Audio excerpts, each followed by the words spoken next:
Hello everyone, my name is Nadir and welcome back to the channel.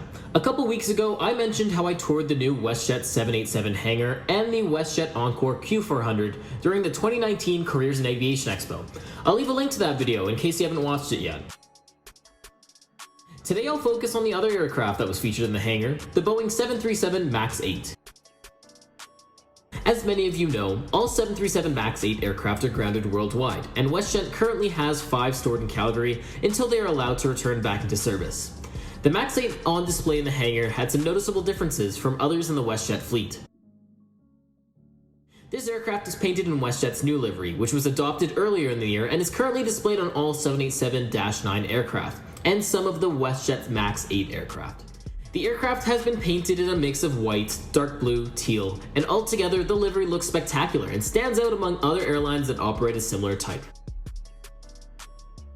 The new WestJet livery has the Spirit of Canada displayed in English and French on both sides of the aircraft, and I'm upset WestJet didn't come up with something more original, as Qantas has a similar slogan on all their aircraft, the Spirit of Australia.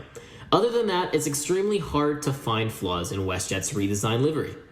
The revised paint job on the tail is hard to miss and looks much better than the old livery.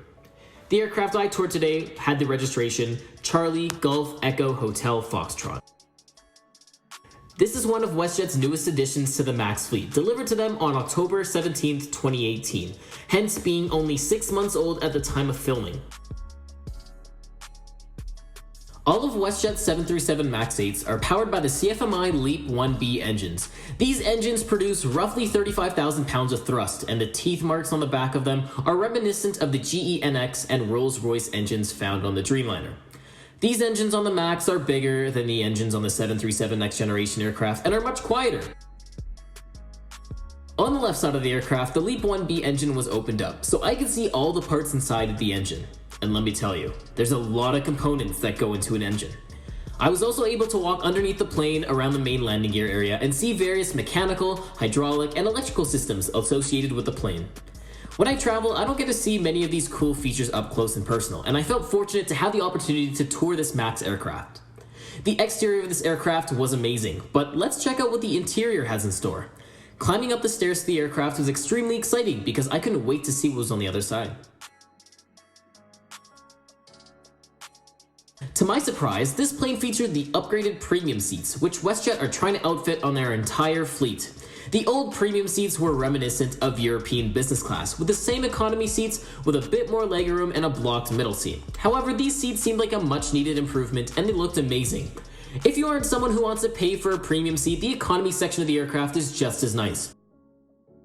There's a total of 178 seats on board, with 12 seats in premium and 156 economy seats.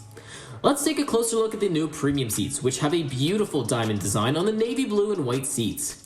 The headrest has lots of adjustments and can be formatted to your preference, and the seat recline is quite substantial as well. I'd recommend sitting in the back of the premium cabin, because when you recline, you won't take away from other passengers' comfort. The tray table was an acceptable size for the size of the aircraft, and there's also a small area for drinks to be placed on. All the seats have seat pockets that have a decent area to store small items in, and if that isn't enough, an electronic storage pouch is located on the side of your seat to store a phone.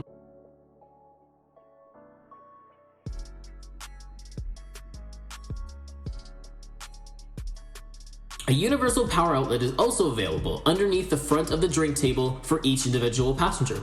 The legroom provided by premium passengers is more than enough on the MAX 8, and I had no problem getting comfortable in the seats.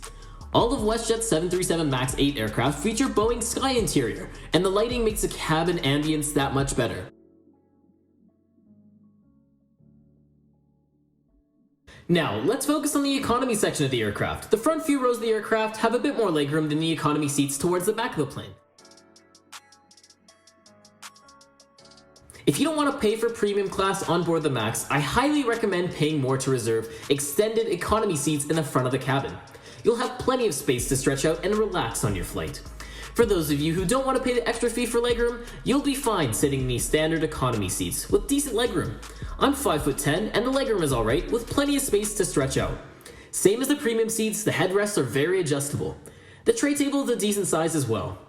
Now, on some new aircraft, individual air vents have been removed, but thankfully, passengers can find their individual lights, air vents, and life jackets above their head. The overhead bins on the 737 MAX 8 are noticeably bigger than that on other narrow-body aircraft, so feel free to bring the biggest carry-on allowed by airlines on board. Overall, the Westjet 737 MAX 8 has a beautiful cabin, and I'll definitely try out the new premium class once the MAX goes back into service. The Westjet MAX 8 has 3 lavatories on board, one at the front exclusively for premium passengers, and 2 at the rear for economy passengers. The lavatories can feel cramped for taller people due to the amount of seats in the cabin, but it shouldn't be a problem for most. The Westjet cabin crew who work on board the MAX 8 have a lovely workspace to work with in the back. However, I'd understand that this area could feel pretty small if lots of people were gathered in it. This is the screen where cabin crew can control certain aspects of the cabin. These include features such as cabin lighting and inputting certain audio messages. Finally, to wrap up this tour, an insight to the flight deck, which is quite modern with the same display screens found in the 787 Dreamliner, and unlike the Q400, it's much easier to get into the seats.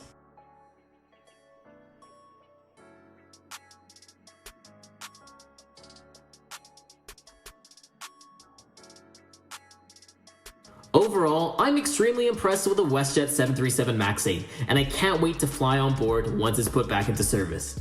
If you are new to the channel, feel free to subscribe, it's free.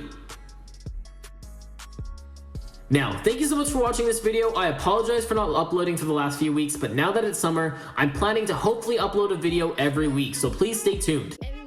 Thank you so much for watching, and I'll see you in the next one.